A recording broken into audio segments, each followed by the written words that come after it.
ಎಲ್ಲರಿಗೂ ನಮಸ್ಕಾರ. ಇದು ಸುದ್ದಿ ವಿಶ್ಲೇಷಣೆ. ನಾನು ಶಶಿಧರ್ ಭಟ್. ಇದು ನನ್ನ ಡಿಜಿಟಲ್ ವಾಹಿನಿ. ಇದನ್ನು ಲೈಕ್ ಮಾಡಿ, ಸಬ್ಸ್ಕ್ರೈಬ್ ಮಾಡಿ, ಬೆಲ್ ಐಕಾನ್ನ ಪ್ರೆಸ್ ಮಾಡೋದಕ್ಕೆ ಮರಿಬೇಡಿ. ಹಾಗೆಯೇ ಸಾಧ್ಯ ಆದರೆ ಸಹಾಯ ಮಾಡಿ.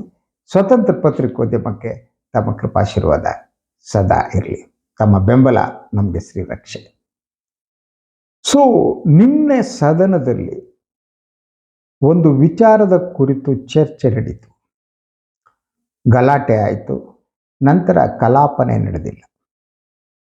ಅದು ರಾಜ್ಯ ಸರ್ಕಾರದ ಗ್ಯಾರಂಟಿ ಯೋಜನೆಗಳ ಅನುಷ್ಠಾನಕ್ಕಾಗಿ ಸಮಿತಿಯನ್ನ ರಚಿಸಿದ್ದು. ಇದನ್ನು ಪ್ರತಿಪಕ್ಷಗಳು ತೀವ್ರವಾಗಿ ಖಂಡಿಸಿದವು. JDSನ MT ಕೃಷ್ಣಪ್ಪನವರು ಈ ವಿಚಾರವನ್ನು ಸದನದಲ್ಲಿ ಪ್ರಸ್ತಾಪ ಮಾಡಿದ್ರು. ಅದು ಕೋಲಾಹಲವನ್ನೇ ಉಂಟು ಮಾಡಿತು. ಬಹಳ ಮುಖ್ಯವಾದ ಪ್ರಶ್ನೆ ಅಂತ ಅಂದರೆ, ಸರ್ಕಾರದ ಗ್ಯಾರಂಟಿ ಯೋಜನೆಗಳ ಅನುಷ್ಠಾನದ ನಿರ್ವಹಣೆಗೆ ಒಂದು ಸಮಿತಿಯ ಅಗತ್ಯ ಇದೆಯಾ?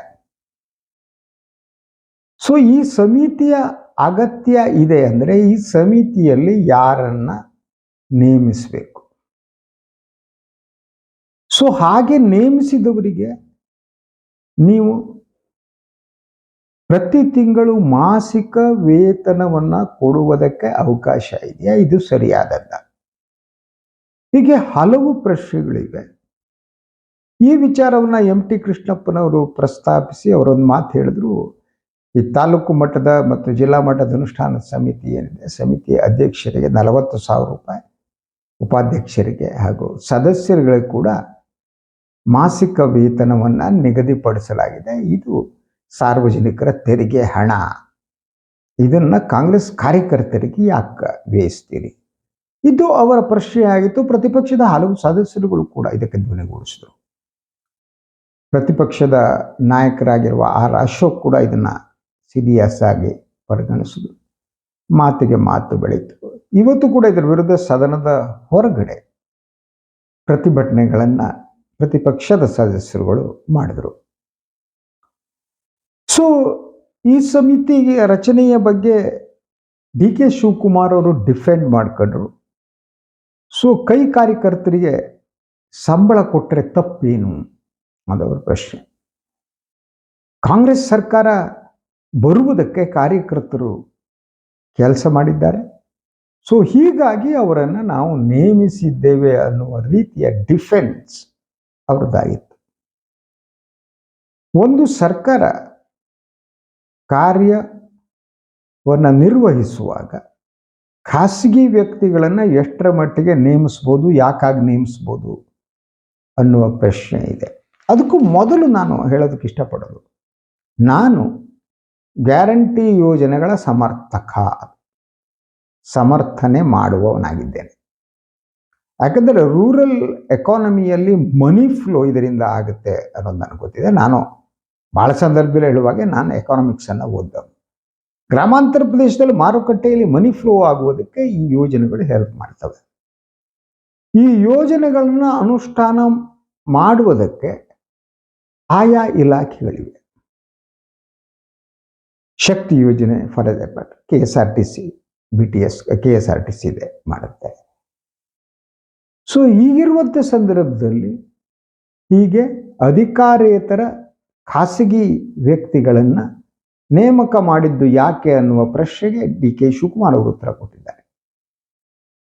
ಅವರು ನಮ್ಮನ್ನ ಆಯ್ಕೆ ಮಾಡಿದ್ದಾರೆ, ಕಾರ್ಯಕರ್ತರು ಈ ಸರ್ಕಾರ ಬರುವುದಕ್ಕೆ ಶ್ರಮಿಸಿದ್ದಾರೆ, ಆದ್ದರಿಂದ ಅವರಿಗೆ ಸಂಬಳ ಕೊಡ್ತಿದ್ದೀವಿ. ಈ ನೇಮಕದ ವಿಚಾರ ಈ ಗಲಾಟೆ ಆದ ಸಂದರ್ಭದಲ್ಲಿ ಪ್ರಿಯಾಂಕಾ ಖರ್ಗೆ ಅವರು ಇನ್ನೊಂದು ಮಾತನ್ನೇ ಹೇಳಿದರು. ಕೇಂದ್ರ ಸರ್ಕಾರ ಮತ್ತು BJP ಇರುವುದರಲ್ಲಿ RSS ಕಾರ್ಯಕರ್ತರನ್ನೇ ನೇಮಿಸಲಾಗ್ತಾ ಇದೆ, ಅದು ಸರಿನಾ? ಇದರಿಂದ ಬಹಳ ಸ್ಪಷ್ಟವಾಗುವ ಅಂಶ ಅಂತ ಅಂದರೆ, ಕಾಂಗ್ರೆಸ್ ಸರ್ಕಾರ ಎಲ್ಲೆಲ್ಲಿದೆಯೋ ಅಲ್ಲಿ ಕಾಂಗ್ರೆಸ್ ಕಾರ್ಯಕರ್ತರನ್ನ ನೇಮಿಸೋದು, BJP ಸರ್ಕಾರ ಎಲ್ಲಿದೆಯೋ ಖರ್ಗೆ ಹೇಳಿದ ಮಾತನ್ನು ನಂಬುದಾದರೆ ಅಲ್ಲಿ RSS ಕಾರ್ಯಕರ್ತರನ್ನ ನೇಮಿಸೋದು. ಪಕ್ಷದ ಕಾರ್ಯಕರ್ತರಿಗೆ ಸಂಬಳ ಕೊಡ್ತಿರುವುದು ಅವರು ಪಕ್ಷವನ್ನು ಗೆಲ್ಲಿಸಿದ್ದಕ್ಕಾಗಿ ಅಂತ DK ಶಿವಕುಮಾರ್ ಹೇಳ್ತಾರೆ. ಆ ಬಗ್ಗೆ ಸ್ವಲ್ಪ ಯೋಚನೆ ಮಾಡೋಣ.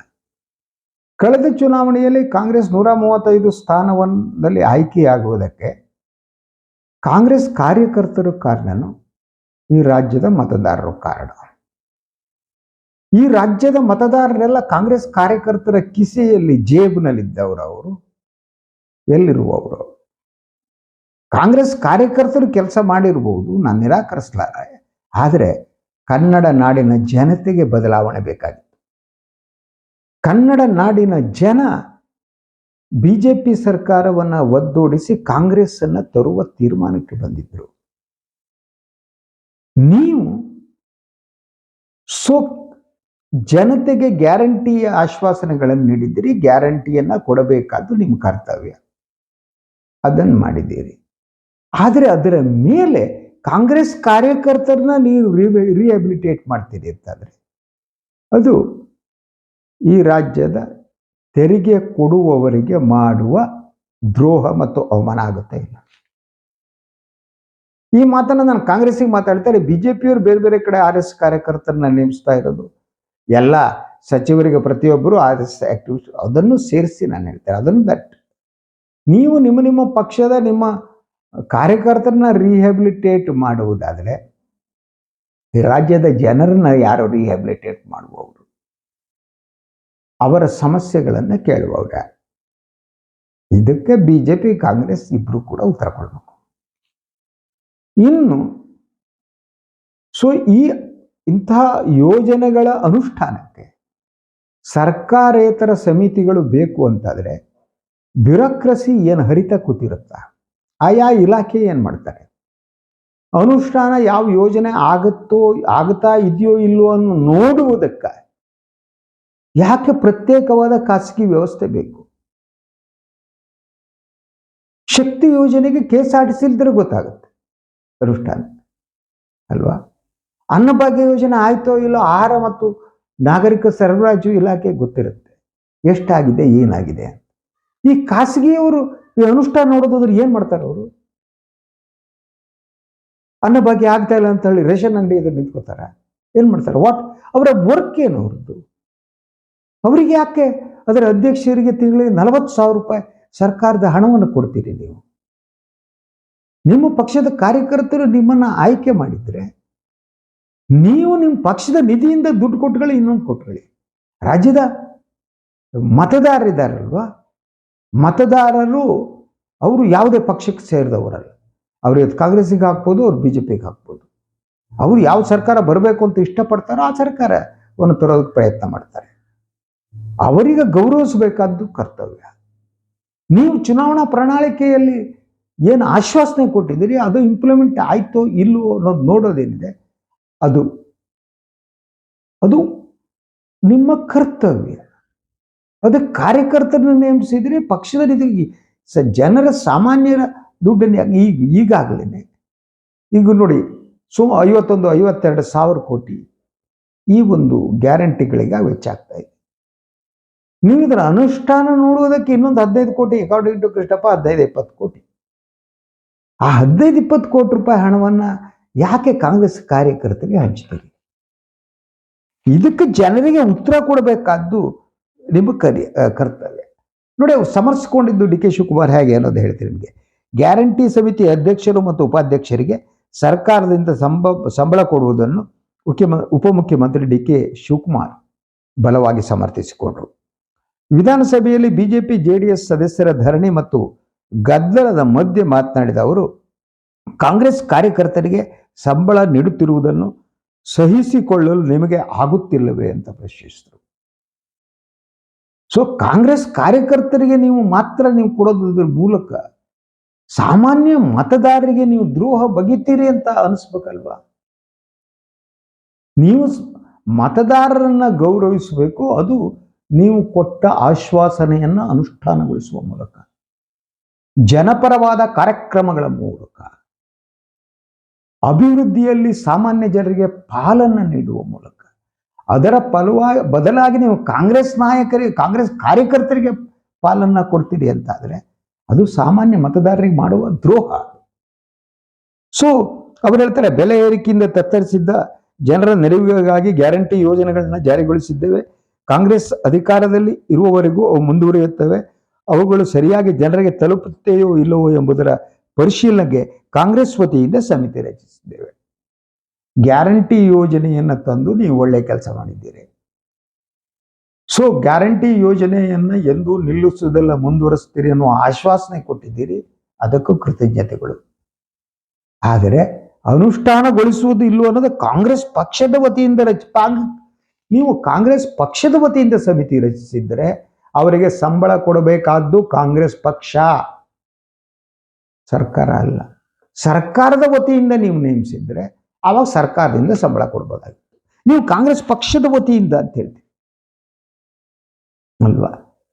ಸೊ ಅದು ನೋಡಿ, ಗ್ಯಾರಂಟಿಗಳಿಗೆ ನಮ್ಮ ವಿರೋಧವಿಲ್ಲ. ಕಾಂಗ್ರೆಸ್ ಕಾರ್ಯಕರ್ತರ ನೇತೃತ್ವದಲ್ಲಿ ಸಮಿತಿ ರಚಿಸಿರುವುದು ಕಷ್ಟೇ ವಿರೋಧ ಅಂತ ಬಿಜೆಪಿ ಮತ್ತು JDS ಶಾಸಕರು ಹೇಳಿದ್ರು. ಅವರ ಒತ್ತಾಯವೂ ಇನ್ನೊಂದಿತ್ತು ಅವ್ರದ್ದು. ಅದನ್ನ ಈ ಅನುಷ್ಠಾನ ಸಮಿತಿ ಶಾಸಕರ ನೇತೃತ್ವದಲ್ಲಿ ಆಗ್ಬೇಕು. ಅದು ಕೃಷ್ಣಪ್ಪರವರು ನಿನ್ನೆ ಹೇಳಿದ್ರು. ಅಂದ್ರೆ ಪ್ರತಿಯೊಂದಕ್ಕೂ ಕೂಡ ಆಯಾ ಕ್ಷೇತ್ರದಲ್ಲಿ ಶಾಸಕರ ನೇತೃತ್ವ ಇರಬೇಕು, ನಮ್ಮ ಪಾಳೆಗಾರಿಕೆ ಇರಬೇಕು. That is wrong. ಆದರೆ ಇದನ್ನು ಮೀರಿ ಸರ್ಕಾರ ಮಾಡೋದಕ್ಕೆ ಸಾಧ್ಯ ಇತ್ತು. ಪಕ್ಷಾತೀತವಾಗಿ ಇಂತಹ ಸಮಿತಿಯನ್ನು ನೇಮಿಸಬಹುದಾಗಿತ್ತು. ಅದು ಕಾಂಗ್ರೆಸ್ಸಿಗೆ ಸಹಾಯವನ್ನೇ ಮಾಡ್ತಾ ಇತ್ತು. ಪಕ್ಷದ ಕಾರ್ಯಕರ್ತರು ಅಂತ ನೋಡಿದೇನೆ ಆಯಾ ಜಿಲ್ಲೆ ತಾಲೂಕುಗಳಲ್ಲಿ ಜನರ ಜೊತೆ ಯಾರು ಸಂಪರ್ಕ ಇಟ್ಕೊಂಡಿದ್ದಾರೆ, ಸಾಮಾನ್ಯ ಜನರ ಅಳಲನ್ನು ಯಾರು ಕೇಳ್ತಾರೆ, ಅವರು ಯಾವುದೇ ಪಕ್ಷಕ್ಕೆ ಸೇರಿರಲಿ ಅವರನ್ನೆಲ್ಲ ಸೇರಿಸಿ ಅನುಷ್ಠಾನ ಸಮಿತಿಯನ್ನು ಮಾಡಬಹುದಾಗಿತ್ತು. ಆಗ ಸರ್ಕಾರಕ್ಕೆ ಗೌರವ ಬರ್ತಿತ್ತು. ಯಾಕೆಂದ್ರೆ ಯಾವಾಗ ಒಂದು ಸರ್ಕಾರ ಯಾವುದೇ ಯೋಜನೆ ತರುತ್ತೆ, ಗ್ಯಾರಂಟಿ ಯೋಜನೆ ಅಂತ ಯೋಜನೆಗಳು, ಅದು ಕೇವಲ ಆ ಪಕ್ಷಕ್ಕೆ ಸೀಮಿತವಾದ ಯೋಜನೆಗಳಲ್ಲ. ಅದು ಕರ್ನಾಟಕದ ಕನ್ನಡ ಸರ್ಕಾರ ಜನರಿಗೆ ಮಾಡುತ್ತಿರುವ ಯೋಜನೆ. ನೀವು ಸರ್ಕಾರ ಅಂತಂದ್ರೆ ನೀವು ಯಾರೋ ಕೇವಲ ಒಂದು ಪಕ್ಷದ ಕಾರ್ಯಕರ್ತರ ಪಕ್ಷದ ರಿಪ್ರೆಸೆಂಟೇಟಿವ್ ಅಲ್ಲ. ಪಕ್ಷ ಎಲ್ಲಿವರೆಗೆ ಅಂದರೆ ನೀವು ಅಧಿಕಾರಕ್ಕೆ ಬರೋವರೆಗೆ ಮಾತ್ರ ಪಕ್ಷ.